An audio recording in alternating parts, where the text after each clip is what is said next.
Hey everybody, welcome back to another episode of Nomi Factory, GTCEu hard mode. Alright, so here we are today, episode 115. And yeah, between episodes, I did a lot more of expanding in the base. Went a little crazy with certain things. And I will get to those things. So let's first go down to this room here. Oh, I already kind of spoiled it. Oh well. So I know these machines were still around, but I think I've pretty much not expanded. Well, I filled out these two towers with machines doing all kinds of different things. Pretty sure these were all here to some degree. There might be some machines here that I may not have shown on camera, but in essence, they're all taking care of some ingredient, like ethane. What was I doing this for? That was the electrolyzer. Carbon and hydrogen. Yeah. So like, yeah, a lot of things I was making off camera to handle certain recipes, but okay. So big gears, for example, I moved it to IV. A lot of machines, okay, a few machines I basically upgraded from medium voltage or whatever the heck I had before to IV, and I'm pretty sure I said that I did the same thing in an earlier episode. But yeah, this is rock salt. Oh, yeah. So here's another thing.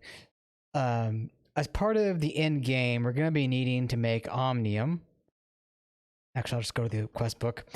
We're going to make omnium, which, yeah, this little thing right here.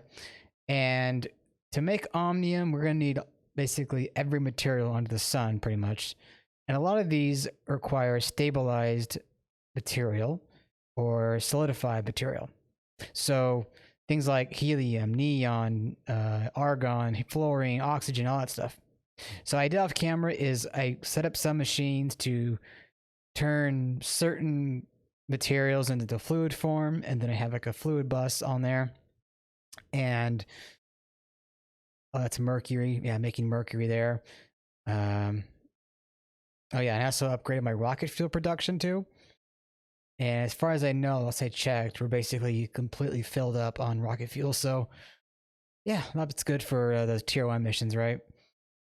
Anyway, so over here we have solidifiers handling all kinds of stuff like radon,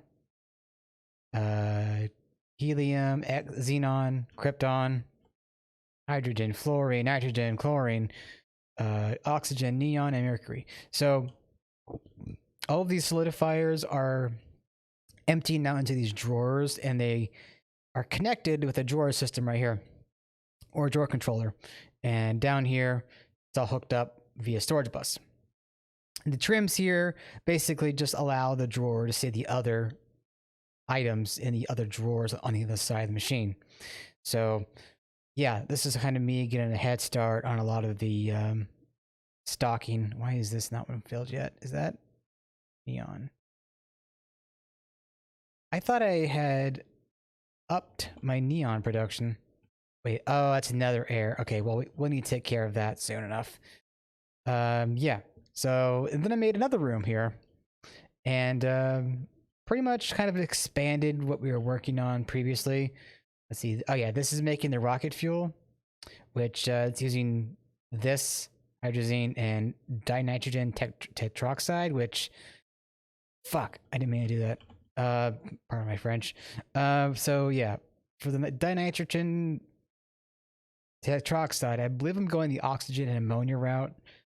And that, of course, gives us, or that does give us 18 buckets of fuel. So that's pretty neat. Over here, I have a stacked vacuum freezer, which is essentially handling the ender air, right? And so it's spitting out. Oh, yeah, we are stocked. We need to get more liquid ender air processing, which leads me to my next point. I made a distillery, the GregTech multi-block, and this is being fed liquid ender air, right, as you can see here. And it's not as efficient as it could be right now because I don't have enough ender air production and I'm only using an IV input hatch. Eventually, we're going to want to get up to, where is it? The UHV input hatch.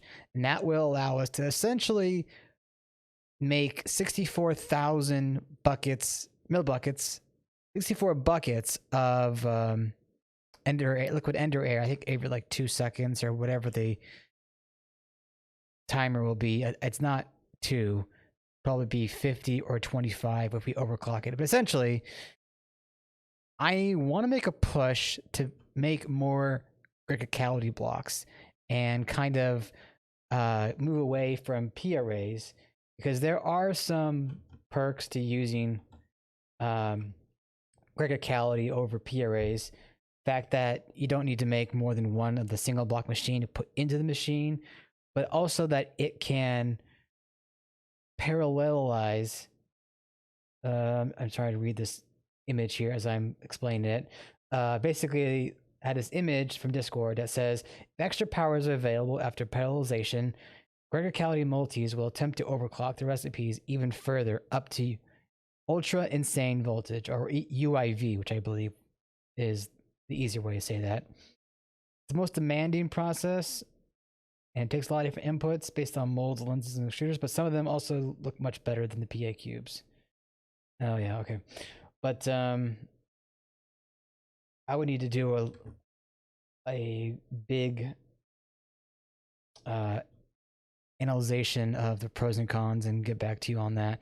But the big thing is, though, we'll be able to go as high as, what was it, 256 times?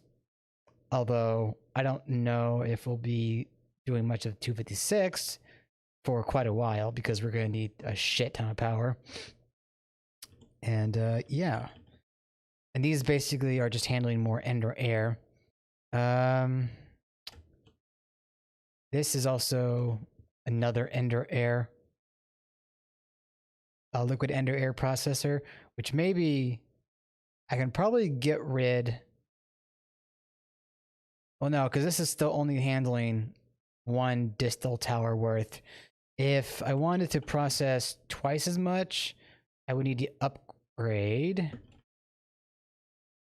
Yeah, so the LUV, I could handle 2 distill towers in 1 tower.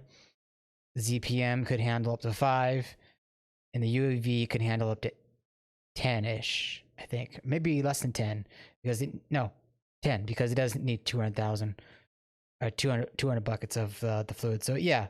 Anyway, did I do anything else? Let's see. Let's go back to the home. Oh, I was kind of starting to pretty up the base a little bit. Nothing crazy. I did add some extra turbines, and eventually we'll need to upgrade. Probably need to upgrade the turbines even further, which I did get like an Excel sheet from Discord that will help me figure out how much, what reactor mark will allow me to make how much fluid to process into however many turbines, right? So like a Mark 1 I'm using right now, and if I were to go to a Mark 3, for example, I could handle even more turbines just passively. Which, you know, as we're handling the ender air, we get deuterium and the tritium, which will keep it supplied and everything. I don't know if I did too much else in here. Oh yeah, that's where the other distill tower was. I was trying to figure out where I made a distill tower, but yeah, here it is right here. This one's handling, what is this one handling? Where's the input? Where is the input? Hello?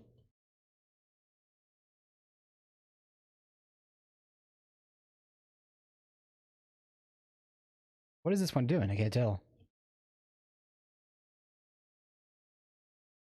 Boop.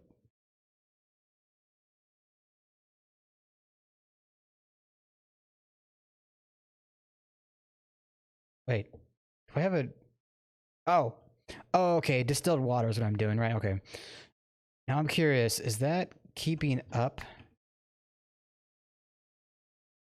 Yeah, I mean, it's making quite a bit of distilled water. Anyway, pretty sure this is new.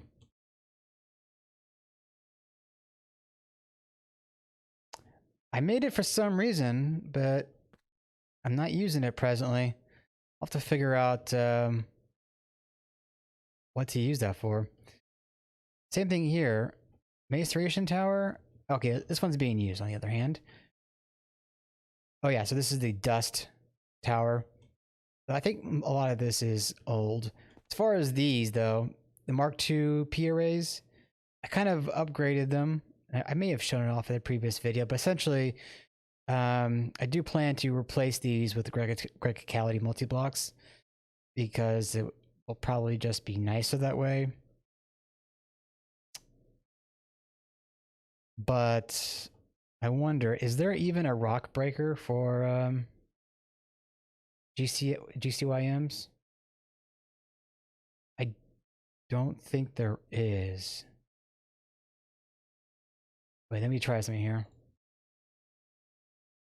Breaker. Ultimate rock breaker. I don't think there's a GCYM, so we might need at least a P array for that. But macerator, centrifuge, electrolysis, those all can be GCYM'd, I believe. Is this one handling anything fancy? Output. What's this one doing? Oh, I guess I kind of increased my saltwater processing production, which pretty sure we are. Damn it. We are very well stocked on chlorine. Yeah, 120 buckets. Our terranium enriched helium is at 400 buckets. We're going to need at least 2,000 ingots worth of this stuff, but we can get to processing that soon. In the meantime,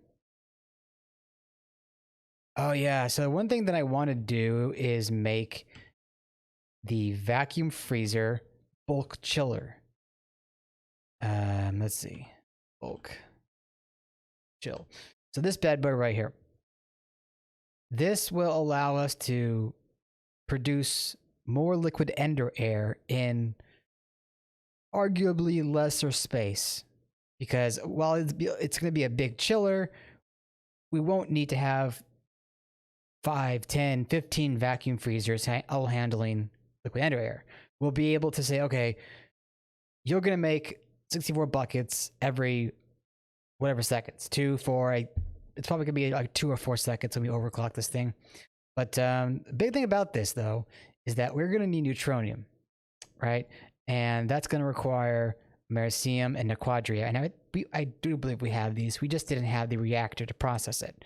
So a lot of this is going to be simple to make. The casings, the glass, the hatches, the heat vents. It's just the Neutronium that's going to be the big carry.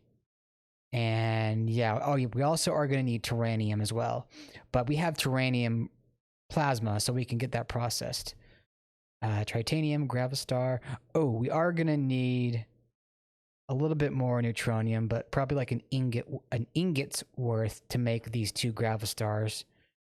To make a Gravistar to make the UV field generator, which we're going to need 2 of those of. Yeah, 2. Okay. So let's, I guess, kind of get over to the fusion reactor. And I really like wasting like 10 minutes of this episode just showing off things, but yeah, that's kind of what happens when I get a little crazy with the development of things. I have to come back and show you. Anyway, we still got quite a bit more left in this series, so no worries there. Anyway, so we are going to want to get Americium and a Quadria. Quadria? There you go. But am I gonna... I did... What? Oh.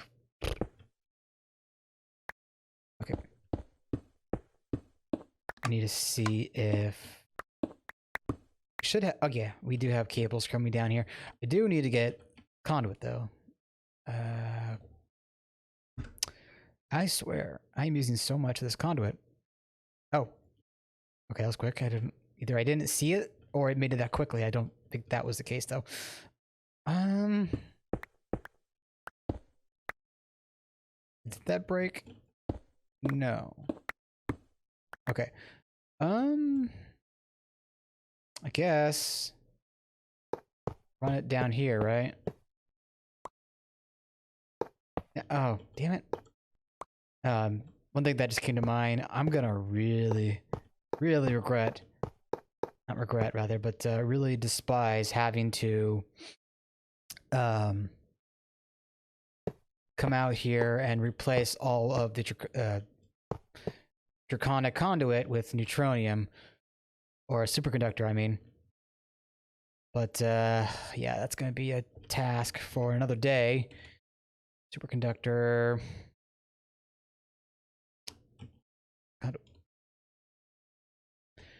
Conduit. Draconic superconductor energy conduit. So that's going to require the superconductor wire, and the superconductor wire.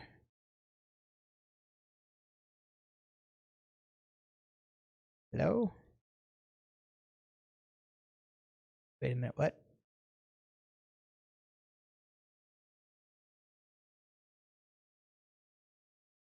Where is the recipe in this?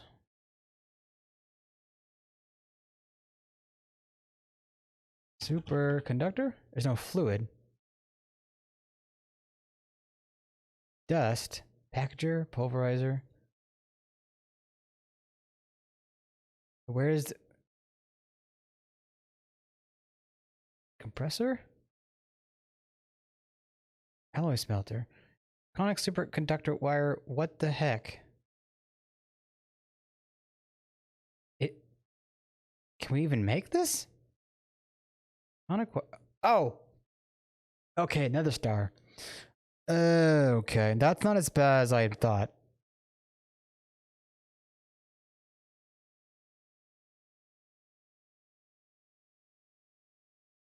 I will have to think about this. I mean, we're not actually sending more power. Our generators are only putting out like 100,000 EU per tick right now. So we're not having issues there. But once we start to overclock those, we may reach over 500,000, but I don't think so. If we still had that E-bins reactor, then that would be why we would need to upgrade to superconductor. But I think for now we're fine. Okay, anyway. Okay, we have Americium, and we have Nicodria. Oh, it's already heated up. Hey, how about that? Neutronium. Oh, wow. Wait, that's a lot of neutronium for just how much time we've been here. That's 10 seconds per 32. I mean, okay, that's not too crazy then. But, yeah, so neutronium, we're going to need 20 times 144. So we're going to need 2880 millibuckets of neutronium to start even working on the blast chiller. How much power is this using? 196,608. How is our system handling that? That's about... we're feeding more power right now than we're losing, so that's fine. Let me see something here. We have about 4, 8, 11 of these bad boys. So 11 times 183,500. That's 2 million EU per tick. We're only generating 2 million EU per tick, but the conduits also are like a battery bank in that we can store up to 15, was it billion or trillion? Oh yeah, 15 billion. So we basically have 15 billion of storage, but we're also kind of, now we're losing power. Let me see if I can't find that document real quick. The turbines, here we go. Okay, so we're using HSSS, and we have a ZPM holder, and if we go to the Mark II reactor or fusion reactor, I think we could support 33 turbines if I'm reading this correctly, whereas the Mark I could do 16. Total power per reactor. Total. Right, this is saying that the turbine power output is 1638. But we were having more than that.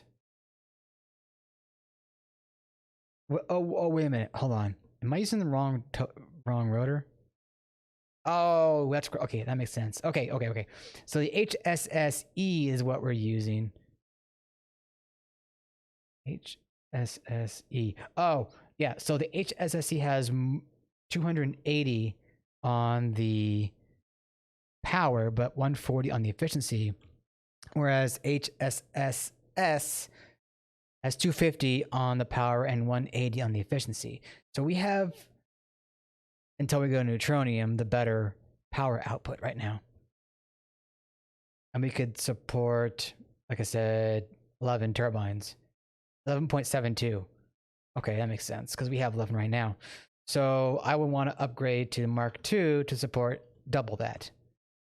We have a Mark II, but what I'm probably going to want to try to do is swap out everything down here with Mark II stuff so that we don't lose out on a Mark II reactor or anything else that we need. Although I may not need. No, you know what? I think I do want to keep 3 reactors, or I might have to make a new one just in case, because this one's going to be like dedicated to making Neutronium and I believe Terranium. Hello?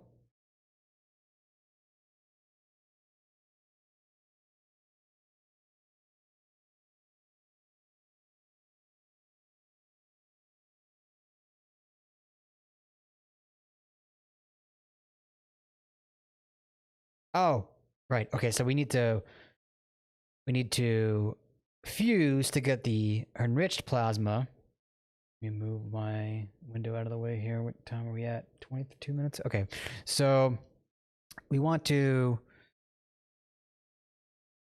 fuse to get the plasma, and then we get the dust. And then we have to go with a titanium EBF.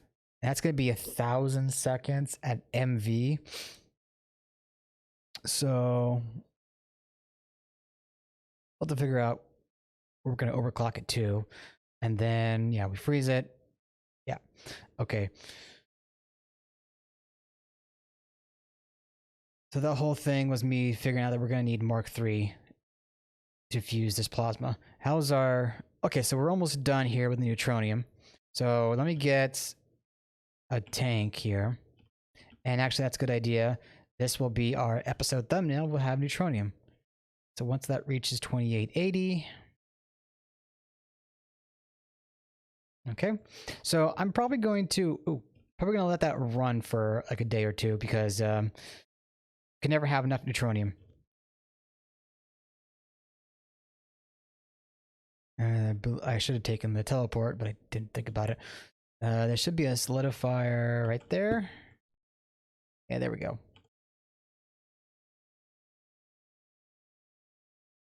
Neutronium.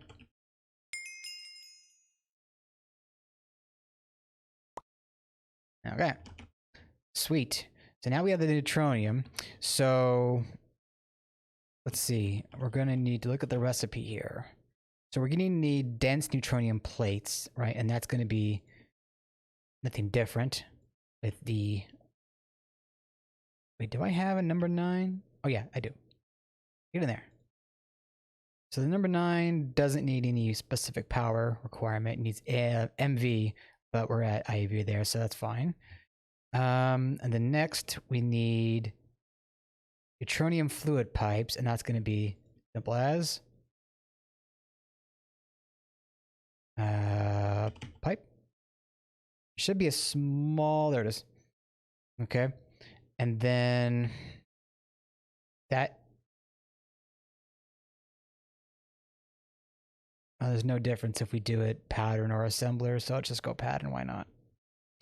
Okay, so, well, so when I request this, it's gonna need... Oh, wait. We need more Neutronium than that. We need 4 more, maybe because some of the recipes...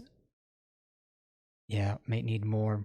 Ruthenium, trinium, americium, neutronate wire? Oh boy. So let's go here. Let's figure this out. Wire mill. So there's the ingot. There is the hot ingot. There's the dust that we need. Yes. Oh, it's going to be the UV mixer. And let's get rid of that circuit. I know we have a UV mixer back here, but what is the circuit on for? What was the dust? 4. Okay, cool. So we can put that in here. We are going to need a supply with oxygen, though. Frick. Okay. That wasn't what I wanted. Okay. Regulator. Let's go with the... why do I have an LUV one? Huh.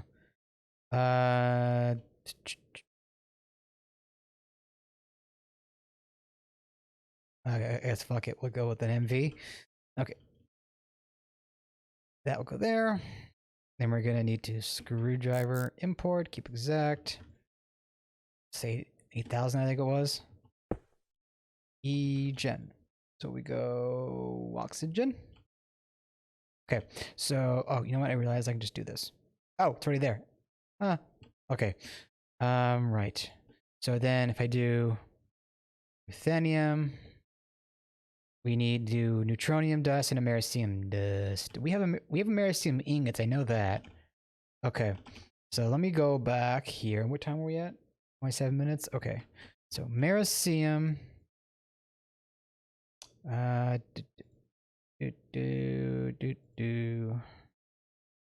Okay. And then neutronium. Oh. Thought I heard the weather flaring up again. So it was pretty rainy today. Neutronium. There we go. Macerator. Where the heck are you, Macerator? There it is. I just find it funny that Macerator is so ingrained in my mind when it's called a pulverizer in certain conditions.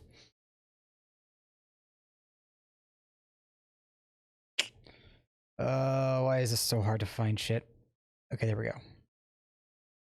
Okay, so ruthenium. Okay, that's going to use up some of my neutronium, but that won't be a big deal because we got more in the pocket coming up. How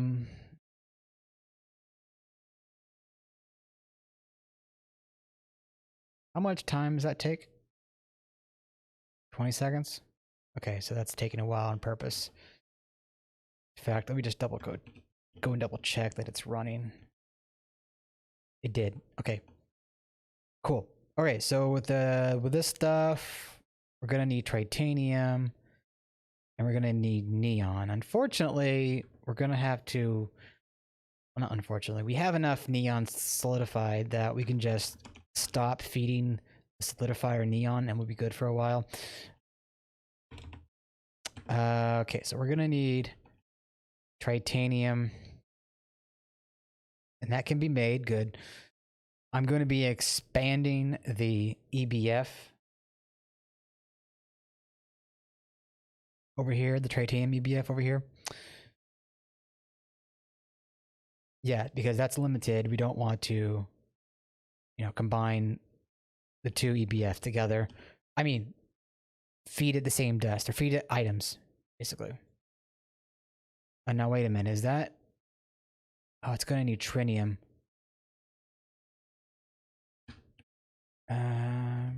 Is that cooking right now? It is. Okay, I just forgot that process is quite slow. I do have a extractor, and I may not show it on camera, but I have an extractor that is extracting trinium, and we'll feed it the tritium that it gets. In fact, yeah, we got a fair bit of tritium. I forget though what we need to do. Oh yeah, we need caymanite or what was it again? Not tritium. Caymanite or tritium sulfide and zinc. I think tritium sulfide was again caymanite. Okay, so basically more caymanite missions. Caymanite. And the caymanite, as we know, comes from the tier 5 miner. One thing that I might be doing in a future episode is I'm gonna stop sending the ore of this ore to our ore processing system. I'm gonna make that ore driller, and I'm going to have it drill these ores on land, right? So we can get 3 times the output. In fact, I'm curious on something. Ore drilling, advanced ore drilling. Okay, so there's no extra crushing. It's only 3 times each time. And as far as I know, the advanced ore driller is kind of expensive to make. Oh, here we go. It's going to need a couple drills, some ZPM stuff, an aquata alloy, vanadium gallium. That's not too bad. So it's going to need all of this stuff. Not too crazy, but it'll be a pain in the butt for sure. Anyway, I'm killing time here. So yeah, next episode we'll come back and let's see here. I want to get rid of all this. I wish there was a quicker way. So next episode we'll take care of the bulk chiller, the titanium EBF above. And I don't know if we covered much else, but I think, oh yeah, uranium fusing. And more neutronium. And I guess maybe tier 8 microminer progress. That's something I've been trying to get into. But yeah, that will be it for now. I hope you did enjoy. It wasn't probably the most eventful episode, but we did get neutronium, so there's that. In any case, that's going to be it for now. I'll see you all next time. That's all for now.